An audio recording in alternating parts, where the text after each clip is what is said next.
20,000 रुपए तक का फायदा हर परिवार को जन स्वराज पार्टी की सरकार की तरफ से मिलेगा।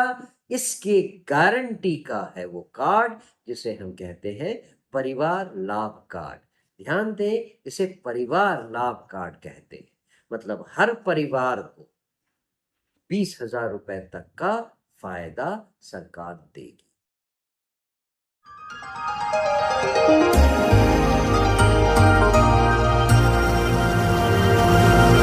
नमस्कार। चौपाल के एक और अंक में हम लोग हाजिर हैं फिर से। आज बड़े सौभाग्य की बात है कि हमारे चौपाल में जन स्वराज के माननीय प्रदेश अध्यक्ष श्री मनोज भारती जी हैं। सर, आपका स्वागत है हमारे चौपाल में। बहुत बहुत धन्यवाद। आपके दर्शकों को भी मेरी सर, और रोज की तरह जन स्वराज रक्षा वाहिनी से पार्थसारथी जी। नमस्कार। मैं अमित पांडे। आज हम लोग चौपाल लगाए हैं, बड़ा बढ़िया चौपाल है। आज का हम लोग सीधे बात करते हैं अध्यक्ष जी से। सर, जन स्वराज के बारे में कई दल, कितने कयास, बहुत सारी चीजें, और जन स्वराज इस रास्ते पर खामोशी से बगैर किसी को जवाब दिए हुए, इसका कैसे सर आइडिया क्या है? ये बात को अब सब लोग समझ गए हैं और शुरू में लोगों को इसी में परेशानी हो रही थी कि लोग पिछले 40 सालों से मिनिमम अपनी जिंदगी को बेहतर होते हुए कॉस्मेटिक तरीके से देख रहे हैं। सड़क बन गई, गांव में घर पक्के होने लगे, बिजली आ गई, स्कूल के नाम पे इंफ्रास्ट्रक्चर सब गांव में बनने लगा। लोगों को लगा कि यही विकास है। इसमें लोगों ने ये ध्यान नहीं दिया कि 40 साल से लगातार बिहार देश का सबसे पिछड़ा राज्य, लेकिन 40 साल से एक बार पिछड़ा राज्य बना, लास्ट पोजीशन पे रहा, उसके बाद से कभी एक पोजीशन भी ऊपर नहीं आ पाया। और हम तो ये कहते हैं कि अगर यहाँ के राजनेताओं की या तो नीयत ठीक होती या नीति बनाने की एबिलिटी होती तो वो कभी ऐसा नहीं बोलेंगे। चूंकि राज्य पिछले 40 सालों से लगातार सबसे पिछड़ा राज्य रहा है, इसी से लगता है कि या तो सरकार की नीयत ठीक नहीं है या फिर उनको नीति बनाने की कैपेसिटी खत्म है। बिहार में क्या बदलना है, पहले लोगों को ये समझाने की जरूरत है। लोग कंफ्यूज हो जाते थे जब हम कहते थे कि बिहार में बदलाव चाहिए। क्या बदलाव चाहिए? तो बदलाव एक तरफ तो आप मैंने ये बताया, दूसरी तरफ बदलाव ये चाहिए कि आज से 40 साल पहले जो व्यक्ति गरीब था, जिसके पास उस समय खेत खलियान नहीं था, उसके पास उस समय पूंजी नहीं थी रोजी रोजगार शुरू करने के लिए, उसके बेटे की जिंदगी में भी वही हुआ। न शिक्षा मिली, न उसके पास धन है, पूंजी है रोजी रोजगार के लिए, न धन न जमीन है, तो वो ऐसे ही गरीब रहा। अब उसके बेटे के साथ भी जो आज 7-10 साल का लड़का है, उसके भविष्य में भी वही लिखा है, न जमीन है, न शिक्षा मिल रही है, न उसके पास पूंजी के लिए रोजगार है। हाल क्या हुआ? इसके इन सब के कारण 40 सालों से पलायन बिहार में जो यंग युवा, जिनको बिहार में रोजगार करने को नहीं मिलता था, 10-12 हजार रुपए तक का कोई रोजगार नहीं मिलता था, भाग्य बन गया था। बिल्कुल। इसको लेकर उनको दूसरे राज्यों में जाना पड़ता था। और इस बात की समझ लोग सरकारी नीतियों से नहीं जोड़ पा रहे।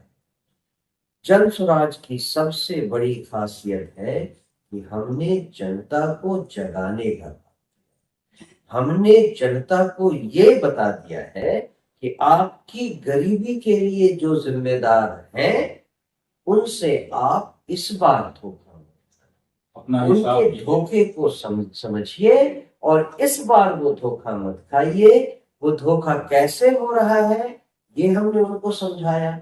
इस धोखे से निकलने का रास्ता क्या है, ये हमने समझाया।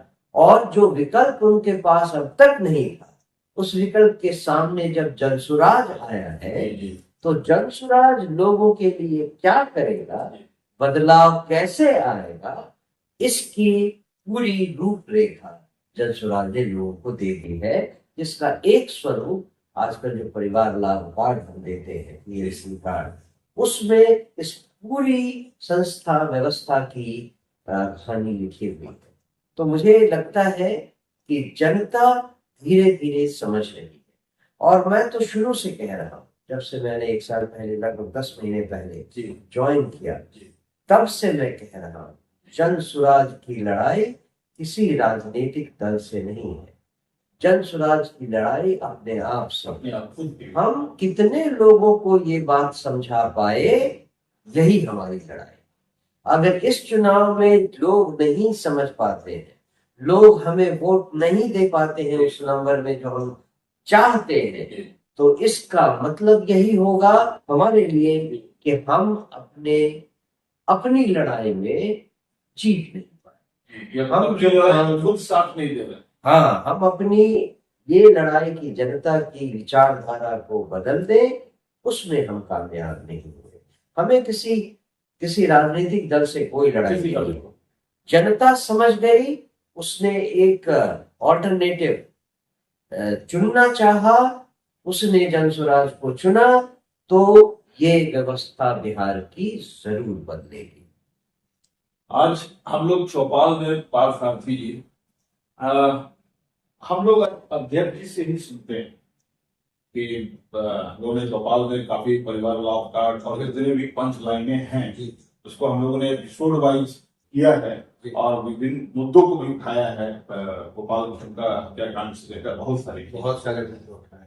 आज का जो चौपाल, हम लोग सर पूरे बिहार और हमारे सारे दर्शक, बल्कि हमारे दर्शक बिहार के बाहर भी हैं, तो हम लोग एक पूरी जो रूपरेखा है वो आपके मुख से सुनना चाहते हैं। ठीक है, मैं आपको एक नया एंगल इसमें देता हूँ।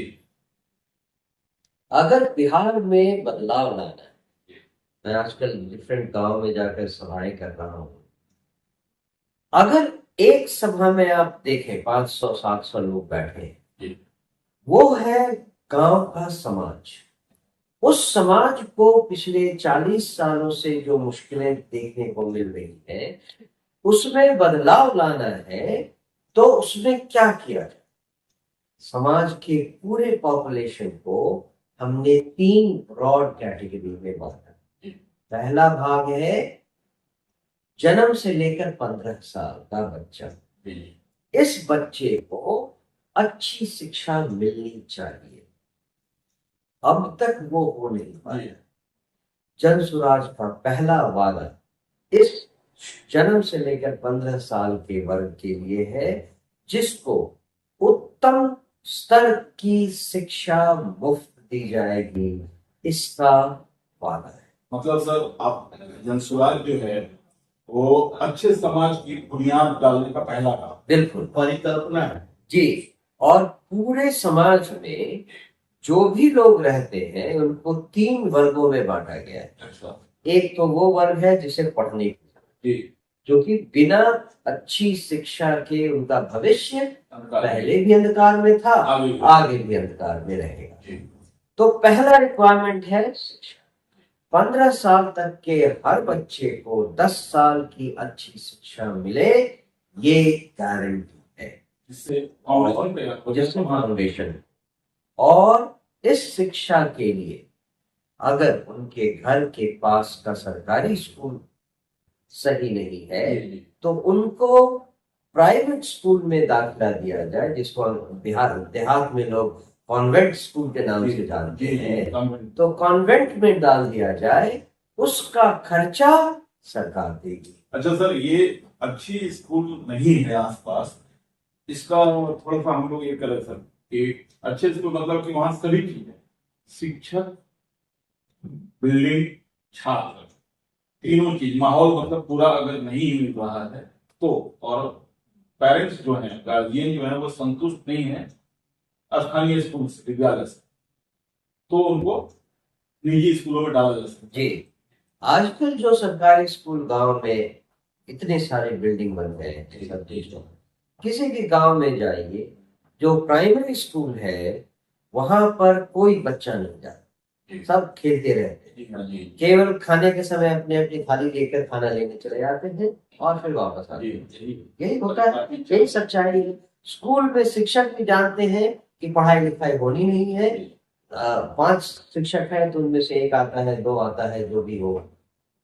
लेकिन इस व्यवस्था को अगर बदल दे, सारे बच्चों को केवल 20 मिनट की टैक्सी राइड लेकर एक बड़े विद्यालय में डाल दीजिए। ये जो छोटा छोटा सेटअप है, केवल 20 मिनट के राइड पर सब तरफ से एक बीच में आप बड़ा विद्यालय खोलिए, इसमें 1000 बच्चे, 50 शिक्षक, अपने आप सिस्टम सही हो जाएगा। एक ही बिल्डिंग, बड़ी बिल्डिंग में सारी सुविधाएं हो, सारी सुविधाएं, शिक्षा से लेकर खेल कूद और माहौल, और उस विद्यालय को एनरिच करने के लिए आप ये सारे छोटे छोटे विद्यालय जो हैं उनसे शिक्षकों को इकट्ठा करके एक जगह डालें। फिर देखिए स्कूल कितने अच्छे से चलेगा। बेसिकली सर आपका कहना है कि एक प्रखंड में एक बढ़िया स्कूल, एक प्रखंड में नहीं, 3-4 गांव को मिलाकर एक अच्छा पंचायत स्तर एक गांव हो ऐसा जिसमें कि, क्योंकि प्रखंड भी बहुत बड़ा हो जाता है, 20 मिनट से ज्यादा बच्चे को ट्रैवल नहीं करना, मतलब अपने घर से स्कूल जाने में 20 मिनट का राइड मिले, वो वहां जाए, 1000 बच्चों को वो साथ देखेगा, उसको स्कूल की फीलिंग आएगी और वो अपने वातावरण से भी अलग रहेगा। ऐसा नहीं है कि गांव के अपने घर के पास दौड़ के चले गए, खाना खा लिया और फिर वापस आ गए। वो स्कूल में रहेगा, सुबह से शाम तक स्कूल में रहेगा और वो स्कूल कल्चर को इम्बाइब करेगा, लेगा। तो इसका और भी स्वरूप है, लेकिन अभी हम उसमें ज्यादा नहीं जाएंगे।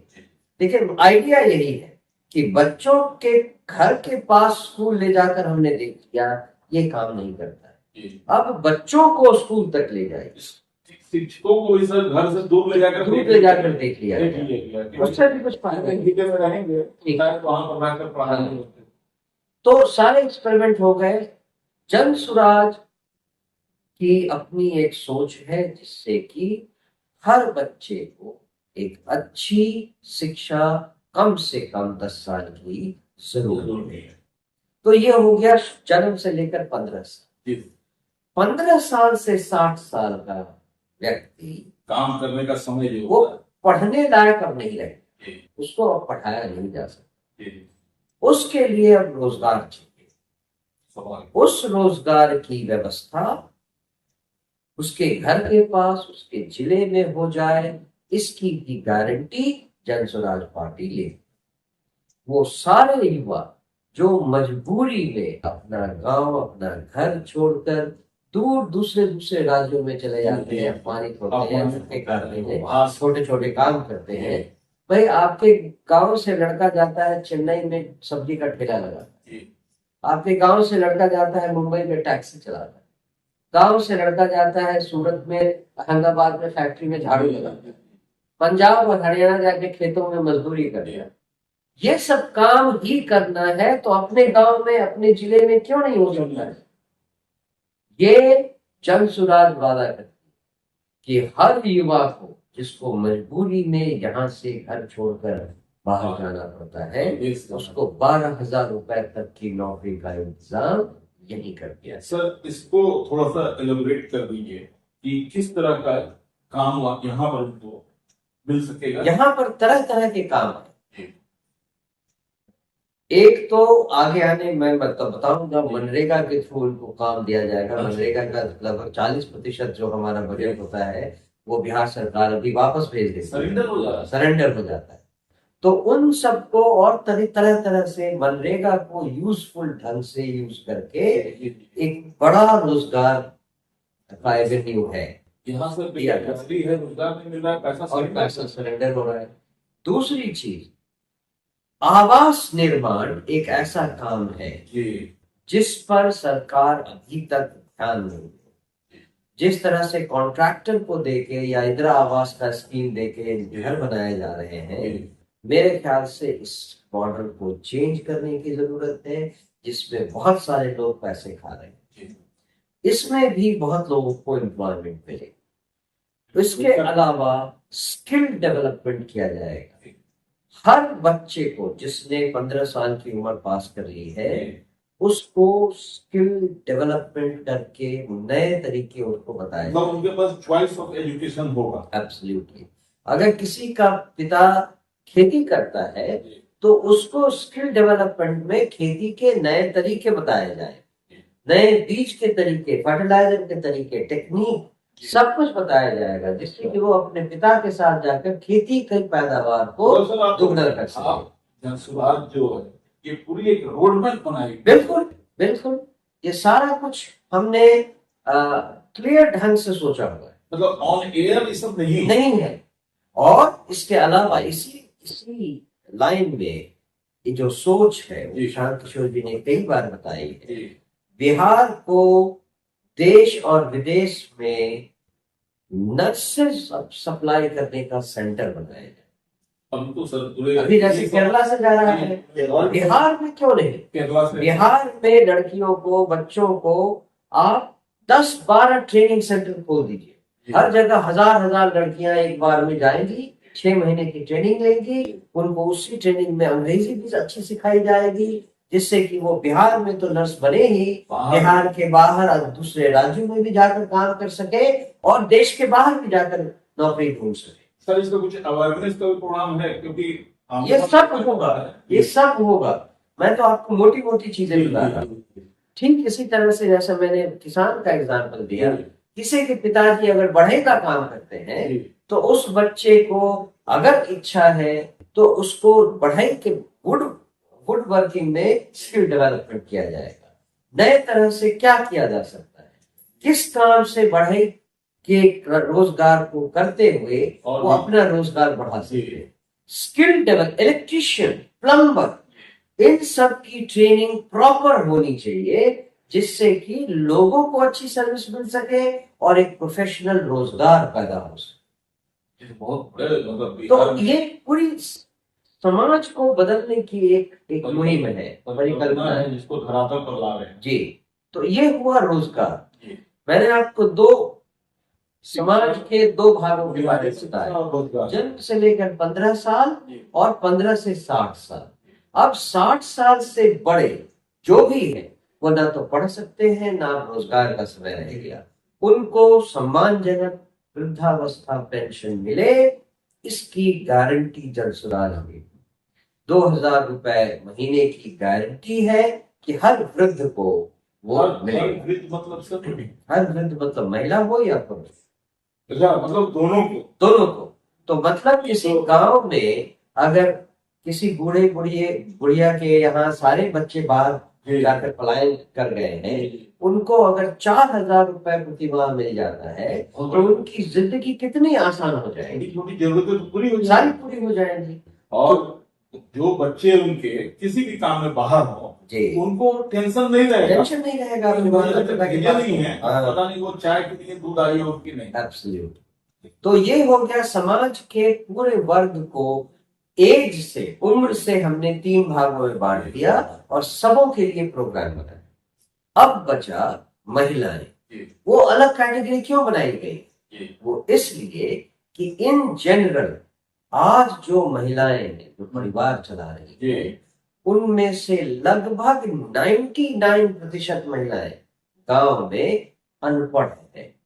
बहुतों ने तो पढ़ाई नहीं की है, किसी ने दूसरी क्लास के बाद छोड़ दिया, किसी ने चौथी क्लास के बाद छोड़ दिया, किसी ने छठी क्लास के बाद छोड़ दिया। लोग गांव में लड़कियों को वैसे भी नहीं पढ़ा पहले।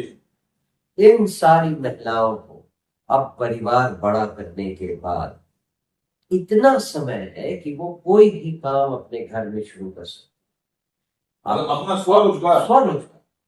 चेन्नई चले जाएंगे, ऐसी गांव की महिलाएं वहां पर रसम पाउडर बना के पैकेट बनाकर दुकानों में बेचती हैं, और पपड़म बनाकर वो दुकानों में बेचती हैं। वो घर के लिए खर्चा चलाती है और वो कमाती है।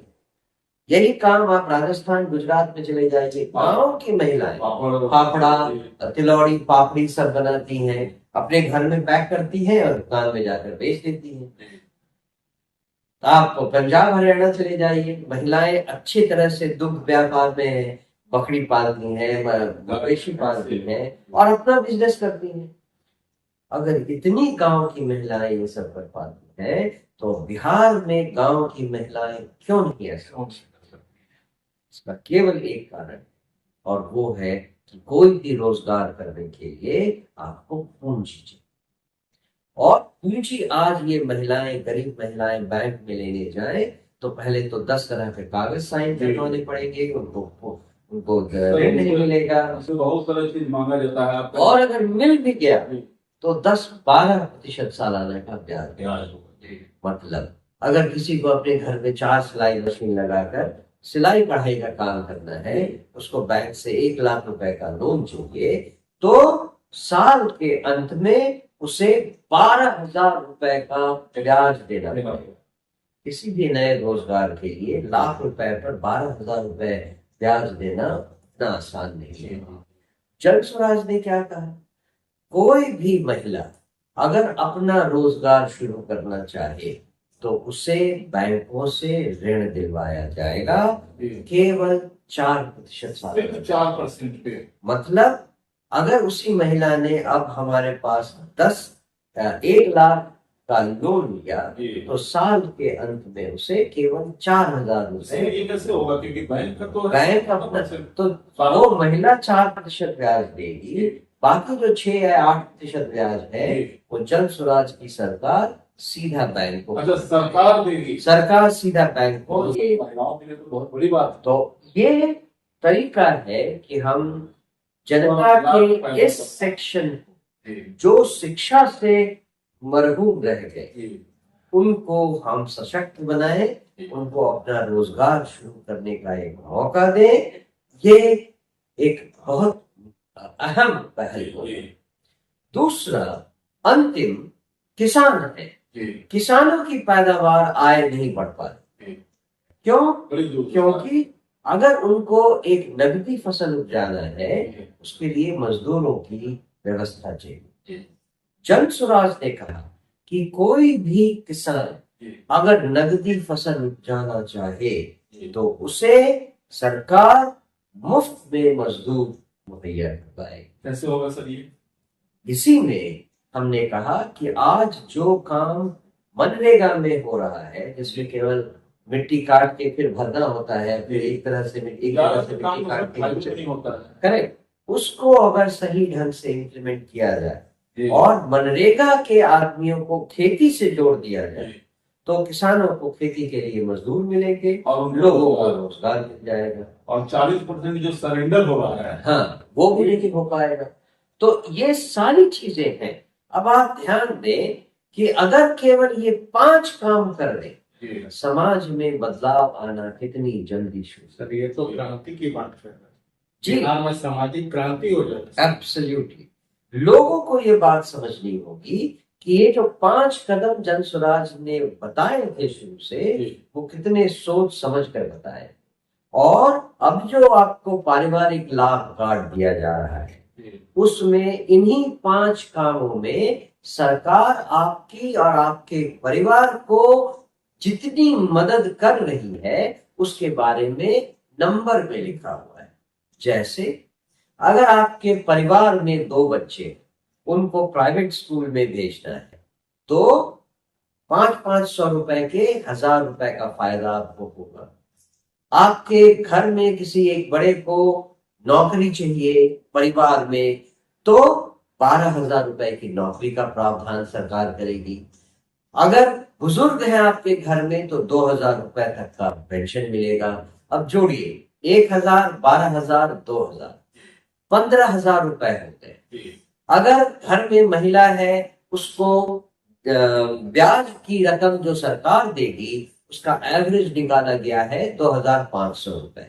घर में किसान अगर खेती के लिए मुफ्त में मजदूर पाता है, सरकार को लगभग 2,500 रुपए महीने में उसके लिए देना पड़ेगा। 2,500, 5, 15,000 और 5,000, 20,000 रुपए तक का फायदा बिना एहसान आपको बिना एहसान के आपको सरकार से, जन स्वराज की सरकार से प्रति माह मिलेगा। इसी की गारंटी है वो परिवार लाभ।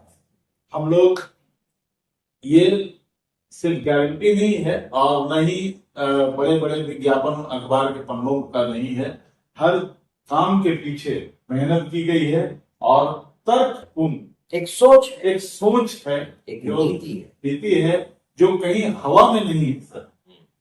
तो हम लोग मतलब ये पूरी जो परिकल्पना है ये जनता के सुंदर राज का है, जनसुराज का है। विकल्प आपके हाथ में है, मौका भी है, दस्तूर भी है, 2 महीने बाद चुनाव भी है।